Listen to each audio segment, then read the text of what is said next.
இன்னைக்கு நம்ம தைராய்டை பத்தி தான் டீடைலா பார்க்க போறோம். நம்ம உடம்புல எல்லா விதமான பாடி ஃபங்க்ஷனை ரெகுலேட் பண்றது இந்த தைராய்டு கிளாண்ட் நல்ல சுரப்பி இருந்தாதான். ஏன்னா தைராய்டு கிளாண்ட்ல தான் T3 T4 அப்படின்ற சுரப்பிகள் சுரந்துகிட்டே இருக்கும்.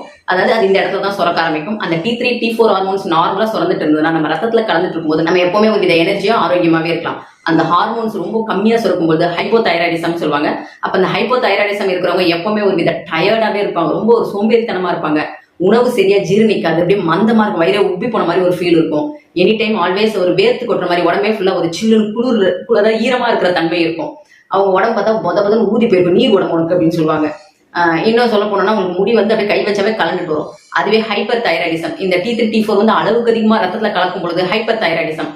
எனி டைம் ஒரு ரொம்ப படப்படன்னு இருப்பாங்க. பாடியை தொட்டினா அவ்வளவு கொதிக்க ஆரம்பிக்கும், ஹீட்டா இருக்கும், தோல் எல்லாமே ட்ரையா இருக்கும். அப்ப இந்த ரெண்டு தைராய்டு, இந்த ஹைப்பரா இருக்கட்டும் இல்ல ஹைப்போ தைராய்டா இருக்கட்டும், இந்த ப்ராப்ளம்லாம் வர முக்கியமா அந்த இடத்துல அந்த தைராய்டு கிளாண்ட் வந்து அந்த கதகதப்பு மிஸ் ஆகுது அப்படின்னு அர்த்தம். அப்ப இந்த இரண்டு சுரப்பியும் நல்லா சுரக்கணும் அப்படின்னா TSH, அதாவது தைராய்டு ஸ்டிமுலேட்டிங் ஹார்மோன் நல்லா சுரக்கணும். அந்த ஹார்மோன்ஸ் எப்படி சுரக்கணும் அப்படின்னா நம்மளுடைய பிட்யூட்டரி கிளாண்டோட கனெக்டிவிட்டியில தான் அந்த தைராய்டு ஸ்டிமுலேட்டிங் ஹார்மோனே சுரக்க ஆரம்பிக்கும். அதாவது பிட்யூட்டரி கிளாண்ட் எங்க இருக்குன்னா தைமஸ் கிளாண்ட் கீழே தான் அந்த பிட்யூட்டரி கிளாண்ட் இருக்கு. அந்த கிளாண்ட் நல்லா ஆக்டிவா இருந்தாதான் நம்மளுக்கு அந்த ஸ்டிமுலேட்டிங் ஹார்மோன் TSH ஹார்மோன் நல்லா செக்ரேட் ஆகும்.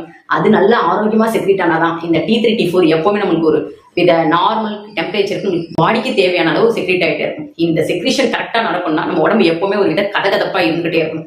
இப்ப நம்ம அதுக்கான உணவு முறை என்ன எடுத்தா கரெக்டா செக்ரேட் ஆகும், எனக்கு அதிகமா இருக்குங்க, ஹைப்பரா இருக்கு இல்ல ஹைப்போ இருக்கு, இது எப்படி நம்ம இயற்கை சார்ந்து வெளியேறலாம் அப்படின்னா ஜஸ்ட் உணவுல பொறுத்த வரைக்கும் நிறைய செலினியம் ரிச் ஃபுட்டை நிறைய எடுத்துக்கோங்க. அதாவது தயிர், வெண்ணெய், இன்னும் சொல்ல போனோம்னா இந்த சூரியகாந்தி விதை, அதெல்லாம் சன்ஃபிளவர் சீட்லாம் நீங்க கொஞ்சம் வாங்கி வச்சுட்டு தினமும் ஒரு 20 கூட மென்னு சாப்பிடலாம். இதெல்லாம் நல்ல ஒரு ரிச் ஃபுட் இருக்கு.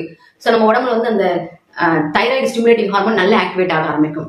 பிளஸ் இந்த சிவப்பரிசி தினமே சாப்பிடல, வாரத்துல ஒரு நாள் சிவப்பரிசி கஞ்சி இல்ல புட்டு கொழுக்கட்டை இல்ல சிவப்பரிசி பொங்கல், இந்த மாதிரி ஏதாவது டிஃப்ரெண்டா செஞ்சு சாப்பிடலாம். இந்த மாதிரி தினமுமே இந்த மாதிரி அந்த செலேனியம் ரிச் ஃபுட்டை நம்ம தினமுமே வந்து உணவுல ஏதாவது ரூபத்துல எடுத்துக்கலாம்.